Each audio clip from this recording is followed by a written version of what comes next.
Welcome to what makes the Pacific Northwest green. I am on my maiden voyage in my new rig, my first practice run, and learning new things like every nomad does all the time.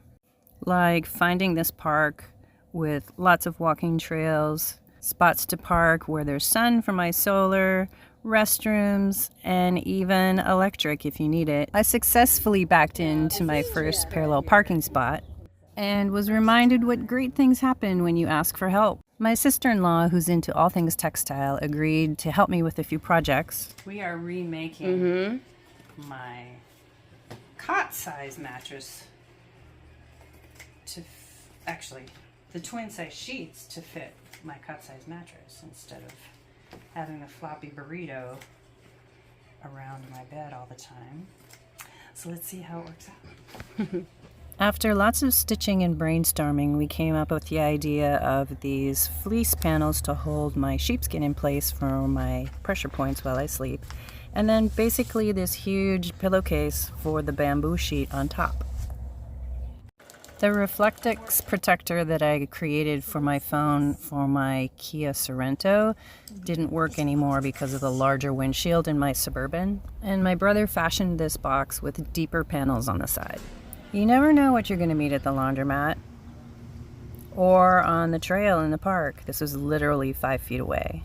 I've discovered that the paint on my rig takes on different tones or hues, maybe, depending on what it's surrounded by. And it reminds me of this Sherwin-Williams paint Sea Salt that does the same thing. I went to Vancouver, BC for several days, and look, it's not half filled with air. They also nicely tell you their buses are no longer in service. I found great stealth parking spots in parks with ping pong tables and female t-ball coaches.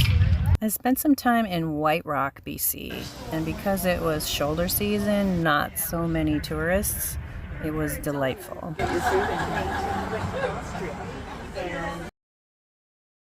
My friend and I visited the Museum of Archaeology at the UBC, and I discovered how tall my rig is.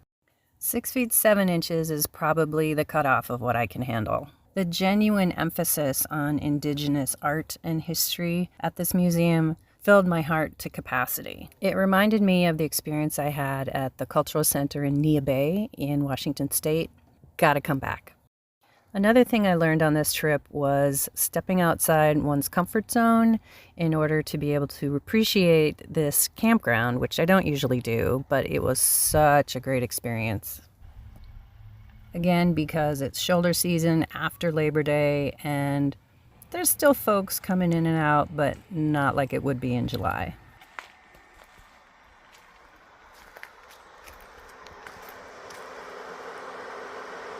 So, it is surprisingly quiet, since there aren't that very many people here. But even still, it's very, very quiet. Thank the universe. And also very dark. So I am going to take this opportunity to test my stealth mode and if any light is leaking through my window coverings. So here we go. Now I don't have the window covering on in the back window.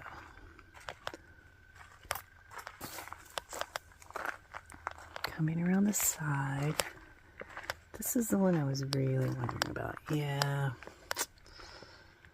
Okay, we gotta fix that. So I added several layers of the landscaping fabric in the corners where I could see light coming through. The camera didn't necessarily pick it up. Another thing I learned is that my T-Mobile coverage in Canada basically sucks. And if going up there in the summer becomes a solution for dealing with the heat, I'm definitely going to look into getting a cell plan up there, and we'll see how that goes.